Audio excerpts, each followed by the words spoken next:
Good morning students. Doctor Vandana this side. I hope मेरी last video आपको पसंद आ रही होगी। नेक्स्ट टॉपिक है हमारा verb. Verbs. What are verbs? तो वर्ब क्या है? A verb is the part of speech that tells us about the subject is doing. इस चीज को हमें ध्यान में रखना है।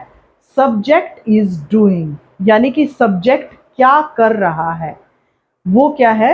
वर्ब है, यानी कि कोई एक्शन जो काम हो रहा है, दैट इज वर्ब।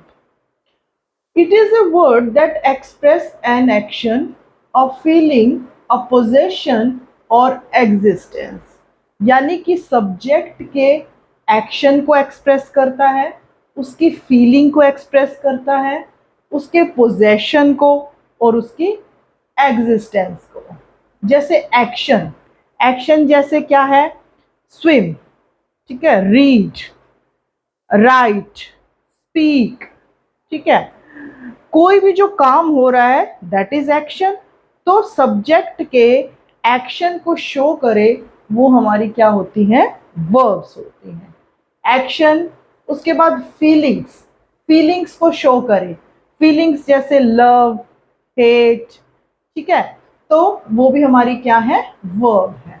उसके बाद जैसे पोजेशन के लिए, पोजेशन के लिए या एग्जिस्टेंस के लिए, एग्जिस्टेंस मीन्स क्या होता है? किसी चीज का होना, ठीक है। जैसे ही इज अ बॉय, तो क्या है भाई? वो एक लड़का है। एग्जिस्टेंस यानी कि सब्जेक्ट की एग्जिस्टेंस के बारे में बताए, that is also a verb. Clear? तो वर्ब क्या है? It is a word that express an action, यानी कि एक्शन को एक्सप्रेस करता है, फीलिंग्स को और पोजेशन को और एग्जिस्टेंस को ऑफ अ सब्जेक्ट, यानी किसी सब्जेक्ट की फीलिंग, एक्शन और एग्जिस्टेंस को एक्सप्रेस करता है, वो हमारी वर्ब होती है। अब देखिए फर्दर, और भी इजी इसको करने के लिए मैंने 3 पार्ट्स में डिवाइड किया है। First is physical action. Okay, action एक तो फिजिकल, फिजिकल मीन्स जिसमें हम काम करते हुए दिखाई देते हैं, दैट इज फिजिकल एक्शन। जैसे to swim, to write, to climb, ठीक है ना। टू स्विम, हम स्विमिंग कर रहे हैं, ठीक है ना, तो उसमें वो क्या है? हमारा फिजिकल एक्शन है। आगे फर्दर देखिए, अ मेंटल एक्शन। मेंटल, मेंटल यानी जिसमें हम फिजिकली काम नहीं कर रहे लेकिन मेंटली, यानी कि हमारे दिमाग में कोई काम हो रहा है, दैट इज मेंटल एक्शन। जैसे to think, to guess, to consider, ठीक है। जैसे कि हम बैठे बैठे कुछ सोचते हैं, ठीक है, आई थिंक कि भाई ऐसा हो रहा होगा, तो वो क्या है? हमारा मेंटल एक्शन है। तो वो भी क्या है? हमारी वर्ब है। Next is a state of being. State of being, being means होना, एग्जिस्टेंस। जैसे to exist, to be, to appear, तो that is also verb. I hope ये जो मैंने डिवाइड किया है फिजिकल एक्शन, मेंटल एक्शन और स्टेट ऑफ बीइंग, इससे आपको अच्छे से और भी क्लियर हो गया होगा कि वर्ब जो होती है वो कैसे काम करती है। उसके बाद there are lots of types of verbs, लेकिन मैंने उसको मेनली 2 पार्ट्स में डिवाइड किया है। फर्स्ट इज मेन वर्ब्स या प्रिंसिपल वर्ब्स, और नेक्स्ट जो है हमारी हेल्पिंग वर्ब्स।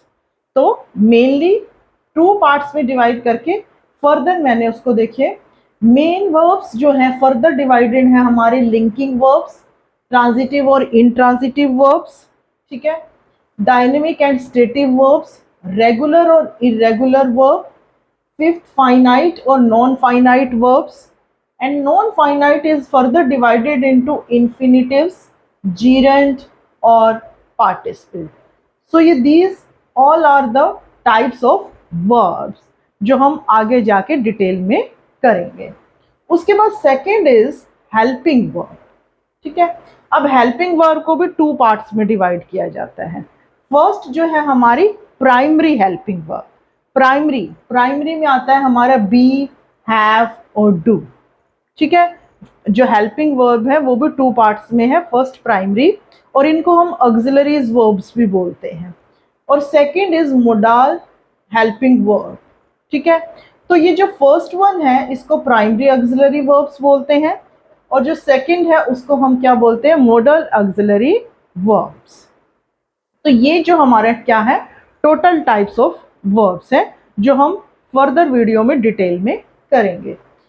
लेकिन अब मेन वर्ब क्या होती है और हेल्पिंग वर्ब्स क्या होती हैं वो देखते हैं। वो मेन वर्ब, ठीक है, मेन वर्ब, इसको हम प्रिंसिपल वर्ब्स भी बोलते हैं और इसको हम लेक्सिकल वर्ब्स भी बोलते हैं। अब मेन वर्ब क्या होती है, देखिए, main verb is that the one that typically shows the action or state of being of subject, shows the action or state of being of the subject, यानी कि जो सब्जेक्ट के एक्शन को या उसकी स्टेट को शो करती है, that is main verb. Clear, यानी कि किसी सेंटेंस में जो मेन एक्शन है, मेन स्टेट ऑफ बीइंग है सब्जेक्ट की, सब्जेक्ट जो मेन काम कर रहा है वो हमारी मेन वर्ब होती है। तो देखिए, main verbs can stand alone और they can be used with helping verb, यानी कि जो मेन वर्ब है वो अकेले भी आ सकती हैं और हेल्पिंग वर्ब के साथ भी। जैसे कि फॉर एग्जाम्पल देखिए, कोई वर्ब है, फॉर एग्जाम्पल देखिए जैसे बर्ड फ्लाइज, ठीक है, बर्ड फ्लाइज, तो फ्लाई हमारी क्या है, वर्ब है, तो यहां पर क्या है, हमारी अकेली यूज हो रही है, ठीक है ना, बर्ड फ्लाइज। लेकिन अ बर्ड इज फ्लाइंग, तो यहां पर क्या है, वो इज हमारी हेल्पिंग वर्ब है, तो जो फ्लाई है वो मेन वर्ब है और जो इज है वो हेल्पिंग वर्ब है, तो बर्ड इज फ्लाइंग। ठीक है, तो इस तरीके से जो मेन वर्ब है वो अकेले भी यूज हो सकती है और हेल्पिंग वर्ब के साथ भी। जैसे देखिए एग्जांपल, शी रीड्स, ठीक है, यहां पर जो हमारी मेन वर्ब है वो क्या है, रीड्स है, तो यहां पर ये क्या है, alone. She is reading a book, she is reading a book, तो रीड, रीड हमारी मेन वर्ब है और जो इज है वो हेल्पिंग वर्ब है। ओके, उसके बाद कई बार ये क्वेश्चन आता है कि क्या किसी सेंटेंस में एक साथ दो मेन वर्ब यूज हो सकती हैं, ठीक है, तो इस क्वेश्चन का आंसर क्या है, यस, ठीक है, यानी कि किसी सेंटेंस में दो मेन वर्ब भी यूज हो सकती हैं। देखते हैं फॉर एग्जांपल, जैसे Ankit runs and plays in the field, तो यहां पर रन्स और फील्ड, प्लेज, ये दोनों क्या है, दोनों ही मेन वर्ब है और दोनों जो है एक सेंटेंस में यूज हुई है, तो we can use two main verb in one sentence. Clear two main verb. Next is helping verb. अब हेल्पिंग वर्ब क्या होती है, it helps the main verb to form a tense, mood और voice. अब जो हेल्पिंग वर्ब होती हैं उनका क्या काम होता है, वो मेन वर्ब को हेल्प करती हैं, किस लिए हेल्प करती हैं, टू फॉर्म ए टेंस के लिए, ठीक है, टेंस जो अपने आप में ही बहुत बड़ा टॉपिक है, लेकिन उसको हम अभी यहाँ ना करते हुए बाद में करेंगे, लेकिन थोड़ा सा मैं आपको बताऊंगी कि जो हेल्पिंग वर्ब है वो कैसे हेल्प करती हैं टेंस को फॉर्म करने में। जैसे देखिए, she writes, she is writing, she was writing, she will write. Okay, अब जो राइट है वो हमारी मेन वर्ब है, शी राइट्स। उसके बाद हमने क्या किया, शी इज राइटिंग, ठीक है, अब वैसे तो हमें पता नहीं है कि भाई शी राइट्स, वह लिखती है, अब वह कब लिखती है, कल, परसों, आज या कब, हमें क्लियर नहीं है, लेकिन जो हमारी हेल्पिंग वर्ब है, इज, वाज और विल, ये हमें हेल्प करती हैं टू फॉर्म द टेंस, जिससे हमें पता लगता है कि काम कब होता है। जैसे कि इज राइटिंग मतलब कॉन्टिन्यूस, यानी कि शी इज राइटिंग, वो अभी लिख रही है, क्लियर? शी वाज राइटिंग, तो वाज जो है हमारा पास्ट टेंस को शो करता है, तो शी वाज राइटिंग, वह लिख रही थी, तो पास्ट टेंस को शो करता है। शी विल राइट, तो विल हम किसके लिए यूज करते हैं? फ्यूचर के लिए, तो ये हमारा किसको शो करता है? फ्यूचर टेंस को। तो जो हेल्पिंग वर्ब है वो मेन वर्ब को टेंस बनाने के लिए हेल्प करती हैं, मूड और वॉइस। अब जो हेल्पिंग वर्ब है वो मेनली 3 है, be, have and do. Be, have and do.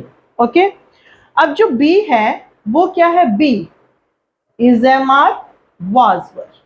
ठीक है, बी जो है फर्दर इज एम आर और वाज वर के बारे में बताता है। तो इज एम आर जो है हम वो प्रेजेंट टेंस में यूज करते हैं, और जो वाज वर है वो हम पास्ट टेंस में यूज करते हैं। क्लियर? यानी कि जैसे he is writing a letter, ठीक है, वो एक लेटर लिख रहा है, तो जो इज है वो सिंगुलर के लिए यूज होता है। एम हमारा सिर्फ आई के साथ यूज होता है, आई एम। ठीक है, इज सिंगुलर के साथ, और आर जो होता है हमारा प्लूरल के साथ। ठीक है, प्रेजेंट टेंस में उसी तरह से वाज और वर है, वाज हमारा होता है सिंगुलर के साथ और वर होता है हमारा प्लूरल के साथ। ठीक है, नेक्स्ट इज हैव। अब हैव में क्या आता है? हैज और हैड। हैज और हैड, हैज हमारा होता है प्रेजेंट में यूज और हैड हमारा होता है पास्ट टेंस में। जैसे हैज और हैड यूज होते हैं पोजेशन के लिए। ठीक है, पोजेशन, जैसे आई हैव अ बुक, ठीक है, शी हैज अ बॉल। ठीक है, पोजेशन के लिए यूज होते हैं हैज और हैड। उसी तरह से डू, डज और डिड। ठीक है, डज हम प्रेजेंट में यूज करते हैं और डिड जो है हम पास्ट में यूज करते हैं। तो इस वीडियो में हमने ओवरऑल देखा कि व्हाट आर वर्ब्स, ठीक है, और इसके क्या टाइप्स हैं। बाकी जो हमारे टाइप्स हैं उसको हम डिटेल में फर्दर वीडियो में करेंगे। I hope clear to you. Thank you.